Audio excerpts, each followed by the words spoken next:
Bonjour et bienvenue sur cette série d'exercices corrigés en langage Python. Aujourd'hui, je vous propose l'exercice suivant.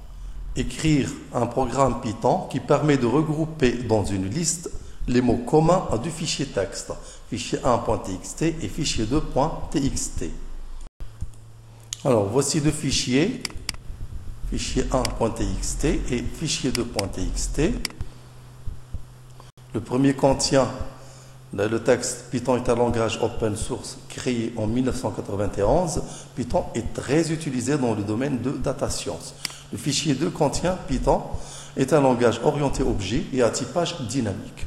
Donc vous voyez qu'il y a des mots en commun. Exemple, Python est un mot en commun. EEST est un mot en commun. Un mot en commun. Langage, etc.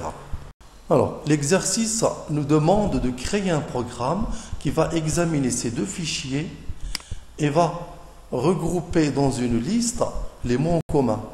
Donc, la liste qu'il va former, c'est-à-dire la liste qui va être créée par le programme, va contenir le mot Python, parce qu'il est en commun, va contenir le mot EEST, parce qu'il est en commun, etc. Alors, on commence premièrement par ouvrir les deux fichiers. File 1 égale open fichier 1.txt virgule en mode lecture read, et de même on ouvre le deuxième fichier file 2 égale open fichier 2.txt en mode read. Je vais ensuite récupérer le contenu de chacun de ces deux fichiers. Content 1 égale file 1.read et aussi content 2 égale file 2.read.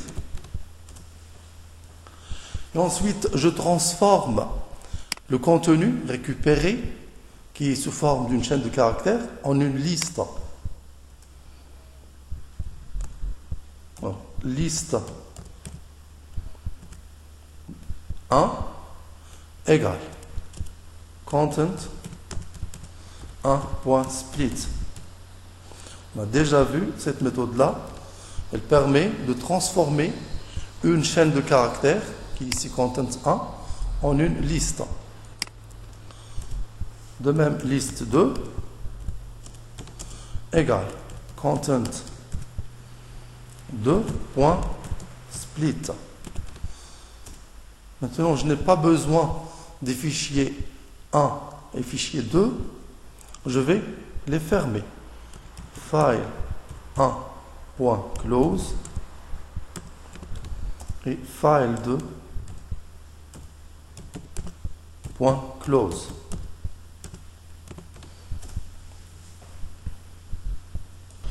Alors maintenant, je crée une liste vide qui va contenir les mots en commun. Je vais l'appeler par exemple liste mots communs. Liste mots communs égale une liste vide. Et je vais parcourir la première liste for mot in list 1. Deux points, je teste. Alors à l'aide de cette boucle-là, je parcours les mots de liste 1, c'est-à-dire les mots du fichier 1. Et je teste si le mot if mot in list 2. Alors, dans ces conditions-là, quand je fais le parcours for mot in list 1, if mot in list 2, dans ces conditions-là, la chaîne mot est un mot commun parce qu'il se trouve dans liste 1 et liste 2. Donc il est dans fichier 1 et dans fichier 2. Donc je dois l'ajouter à liste mot commun. Donc, dans ces conditions-là, je l'ajoute à liste mot commun. Point append pour ajouter la chaîne mot. Et à la fin, j'affiche le résultat. Print liste mots communs.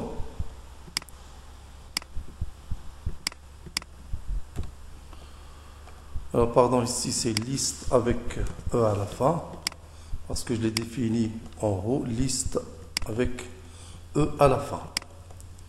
Bon, maintenant, j'affiche le résultat, j'exécute. Voilà, ça me donne les mots en commun, Python et un langage Python et. Donc, vous voyez, il y a redondance de quelques mots. Si on regarde les deux fichiers, Python, voilà, il se trouve sur le premier fichier, sur le deuxième, se trouve 2 fois dans le premier, donc c'est pourquoi il est répété 2 fois.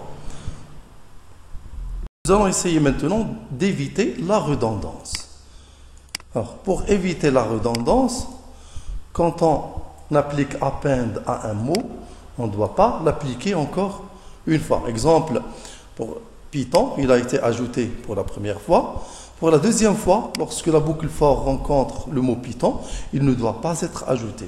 Donc on va ajouter ici une autre condition, formant une liste de and, c'est-à-dire et, la conjonction, and mot not, s'il n'est pas not in list mot, not in list mot. Dans ce cas, chaque mot sera ajouté une et une seule fois à liste mot. Exemple, le mot Python, il va être ajouté pour la première fois à liste mot commun. Et la deuxième fois, lorsqu'il est rencontré, il est dans liste mot. Donc, et on a ajouté ici and, c'est-à-dire et.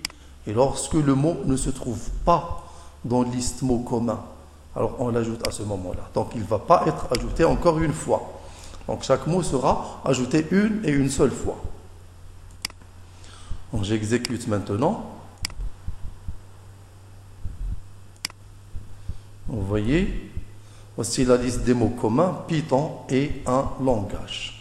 Donc il n'y a pas de répétition de mots, il n'y a pas de redondance. Si on examine Python, il se trouve dans les deux fichiers, et dans les deux fichiers, un dans les deux fichiers, langage dans les deux fichiers. Voilà, Python maintenant, il n'est pas répété encore une fois. Voilà, c'est terminé pour aujourd'hui. Merci, au prochain tuto.